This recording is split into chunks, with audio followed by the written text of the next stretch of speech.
Okay, welcome from my side. My name is Andreas Mauderer from Bosch. I'm doing this presentation today for the colleagues of the research partners of our Scale4Edge project. The colleagues from the university cannot be here today, unfortunately, so I will do that. Okay, the next slide, please.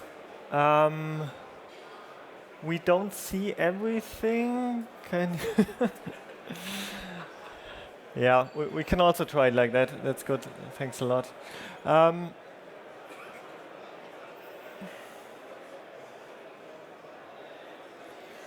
Technical problems. I don't know. Yeah, It's okay? it's fine like that. Yeah, it's good. Thanks a lot. Okay, so the work is, it's a customized RISC-V chip that I will show for using the application of an energy-efficient siren detection. The work is a collaboration of Scale4Edge partners.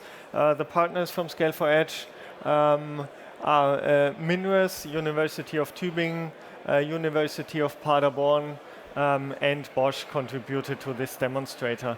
And on the top left, we see the target application we optimized this chip for. It's a siren detection. It comes from the area of autonomous driving, where in the future autonomous cars shall also recognize if there is an emergency vehicle, and so because of that it shall recognize that. So this is the application that we got. It's a neural network, so AI-based audio detection. And on the right side here now we see how the development flow worked of this chip, how we optimized the chip for this siren detection application.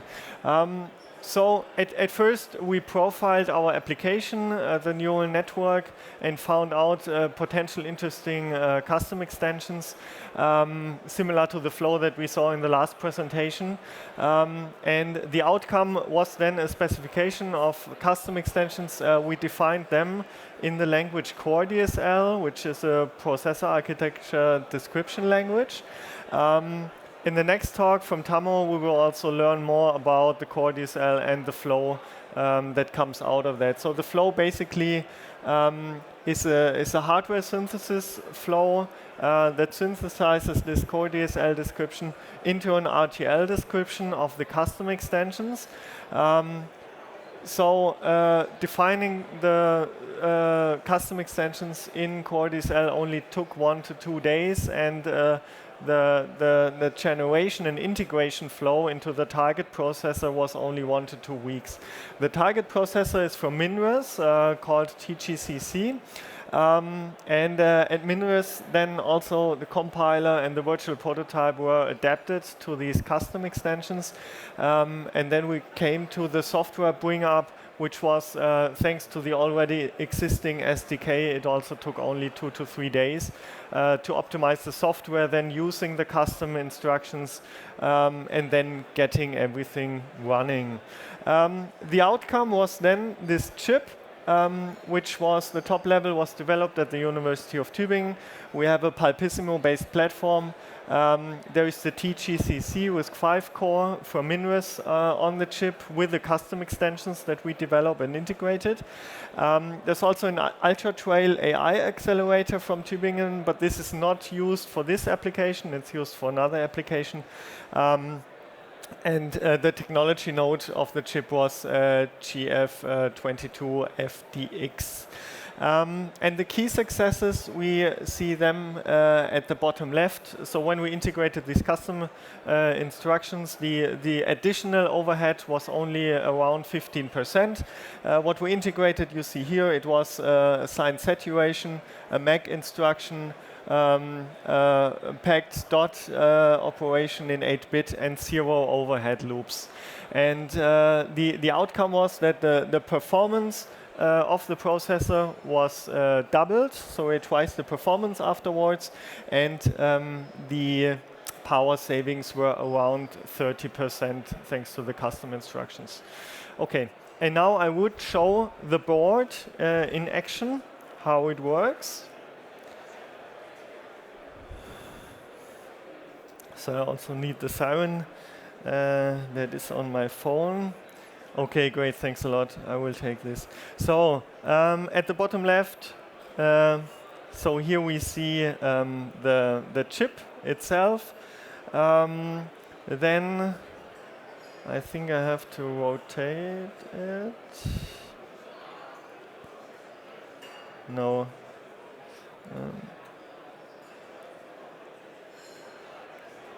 Yeah, okay, I think we have it's mirrored.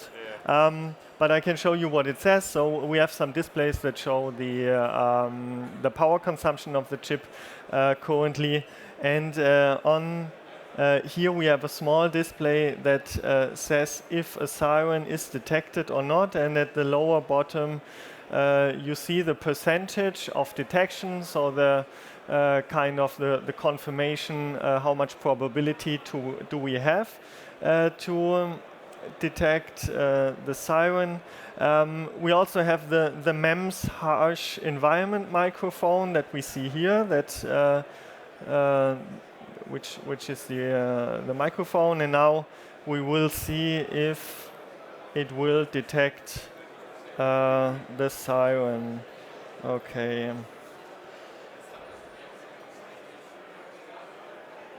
Okay, I have to move the volume up.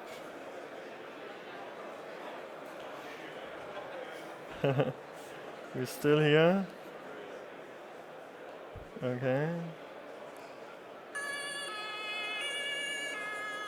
Okay, and now you see in the last line we have a 100% detection. You can try it again, and it says in mirrored writing that the siren was detected. Okay, here we got it again. Okay, cool. So just to summarize, it's a neural net here running on this RISC-V chip with custom extensions. The main successes were really that only in around an effort of 3 weeks, we could integrate these custom extensions into the core and then also get all the SDK running with it. And on the other hand, we see with a very little additional area overhead, we have a lot of performance increase and also a power reduction. Okay. Thanks a lot for the attention. Thank you. Yeah, I think we can do one question. Okay, if there are questions. So you was first. Yeah. Hi, so sound is analog, right? Do you have an analog IP there to detect the siren, or how did you program a custom extension to be limited to just that siren?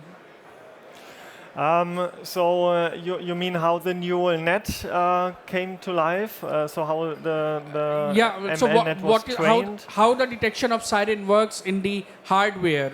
Is it software, digital, or is it analog? This is what I want to know. Yeah. So I don't know too much about the AD interface. So we have somehow an AD conversion. I don't know how that works.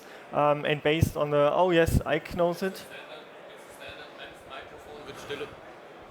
It's a standard MEMS microphone which delivers a PDM data stream, which is then converted into PCM, which is part of the host platform, and then transformed into a normal I2C, I2S data stream, and then you just stream it in as a frame, and the frame is then given to this neural network and being processed for detection. Okay, thanks a lot. The analog to digital conversion is in the MEMS microphone. This delivers already a digital stream. Okay, thanks Ike, and thanks Andreas. Okay, there was one more question, I think, in the... Okay. It's okay. I was wondering about are security concerns part of the design, like false detection or intentional attackers that are emitting noise not suitable by humans, but they can trick the neural network? Yeah, okay, so I think it's a very good point. It was not part of this work. We would have to ask our application specialists who are thinking about this application. But it's a good point that you have somehow make it safe that it only reacts to real sirens and not anyone with a smartphone and a siren on it. Yeah.